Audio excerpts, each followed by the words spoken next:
Bayern Munich are going to win the Champions League. Stop the season already. I know it hasn't even begun yet, but Bayern Munich are going to win the Champions League. And this comes after reports have come out that they have agreed a deal to sign Harry Kane from Tottenham Hotspur, with it also being reported that he is looking to be ready to play in their Super Cup game against Leipzig, which I think is this weekend. This is big news because obviously it has been talked about for years of whether Kane is going to leave Spurs. Is he going to break the Premier League goal record that Shearer has at Spurs? Is he going to go to United? Is he going to go to City? Or is he going to go to Real Madrid or Bayern Munich to go win some silverware in other leagues in Europe? Well, obviously Daniel Levy said that he was not going to sell to a Premier League club or a top 6 rival ever since selling City Kyle Walker back in 2017.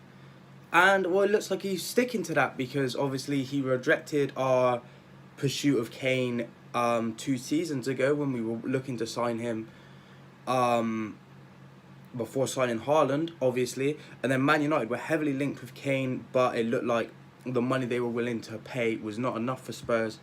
But it looks like he have finally found a bid which they think is acceptable, and that is for Bayern Munich to sign him. And if I quickly check now, I think it's for around... Yeah, it's 100 million euros, and with an add-on a packet going up to 20 million euros. So 120 million euros roundabout is what Bayern Munich will be paying for Harry Kane. And I think this wins them the Champions League. Because that's the thing with Bayern Munich. They've always been a very good squad when they have a dangerous 9. Obviously Lewandowski, they won the Champions League in 2020. When obviously in the COVID year, which some people might say is a Mickey Mouse Champions League, I'm not here to comment on that, innit? But they've always been a good team with a 9, and obviously with the lack of the 9 last season, obviously Choupo-Moting, he was playing striker. He's not that great. He's dead. He's not that good. And obviously Mane trying to play as a bit of a false 9 and also out on the wing, but obviously that transfer really did not work as well as they're expecting to. So yeah, Kane as their 9. Obviously, Neuer is apparently not fit, so apparently they're looking to sign Kepa Arrizabalaga, which, you know, make of that what you will. I don't think that will be a good signing, but personally, I think Neuer's done, unfortunately. I think he might as well retire. He's won everything there is. He's going to go down as one of the best goalkeepers to ever play the game. But from what I'm hearing, that he's coming back from his broken leg, he's struggling to kick the ball and stuff like that. Could be a long day for him, so I think he should just retire.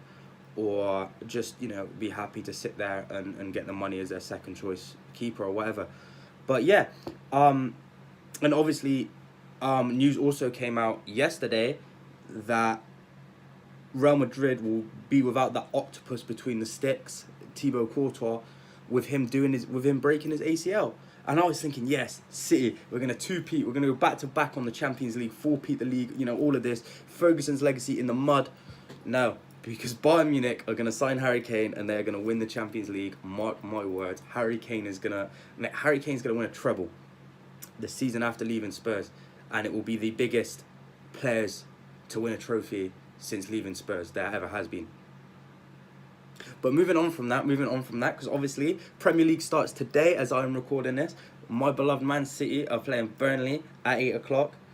We should win. If we don't, very long day. And you can head over to my Twitter, which will be linked down there, at Frosty Did It on Twitter or on X, whatever you want to call it.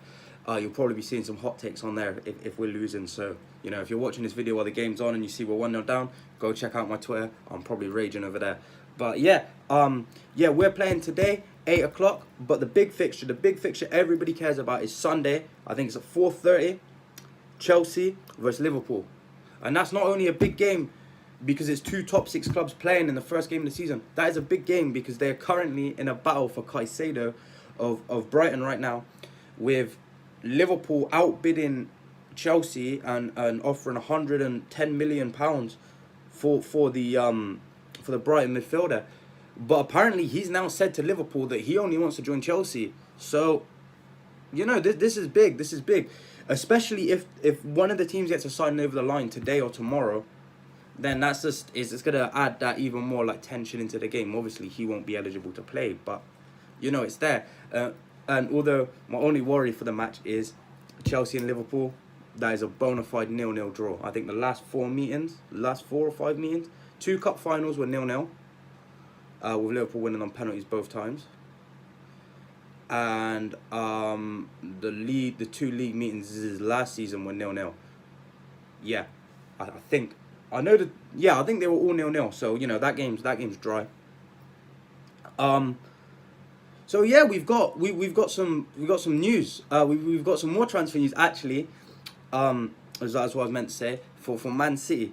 We're apparently looking to sign Lucas Paqueta from West Ham for £80 million, which came out of nowhere. This deal came out of nowhere because obviously with Gundogan and Mahrez leaving, obviously I was very sad when Mahrez left. It is the biggest heartbreak I've ever went through, I've ever experienced. Like no girl could break my heart as much as Mahrez leaving Man City broke my heart. But yeah, with Gundogan and Mahrez leaving, we've obviously brought in Gvardiol for 90 million euros, I think. 90 million euros. Yeah, that one was confirmed last weekend when we lost the Community Shield. And obviously Kovacic, which I mentioned in my last transfer video. And I was thinking that we were going to sign a winger to obviously replace Mahrez, because apparently we're in for Elise of Crystal Palace, who I'm a big fan of Elise. I like Elise's game. And Jeremy Doku of who does he play for? Is it Rennes? Yeah, the Belgian winger. I liked him when I watched him in the was it the Euros or the World Cup? One of the two. I watched him in one of them, and I was a big fan of his game. But apparently his stats in the Ligue 1, because obviously I don't watch the Ligue 1. That league's dead. But I've been hearing that he's not that great in the league, like his goal and assist output.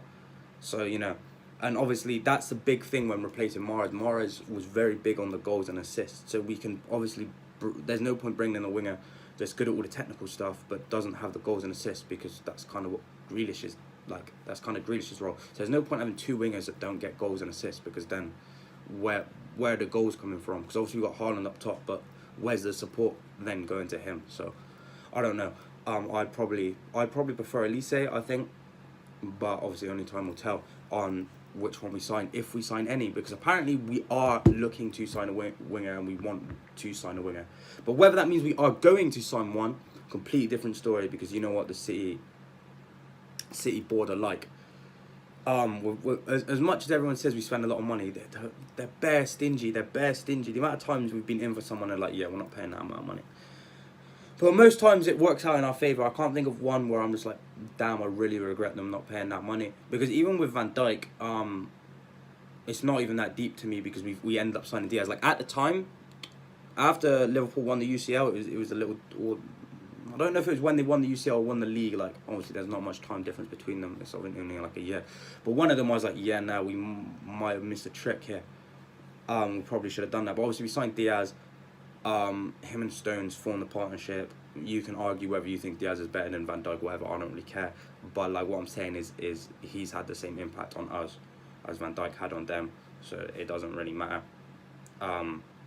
Anyway, but that's all I have to say in this video. Let me know in the comments down below what you think of Kane to Bayern, who you think Caicedo is going to, and if you think City are going to win the league this season, and who you think is going to win the Champions League.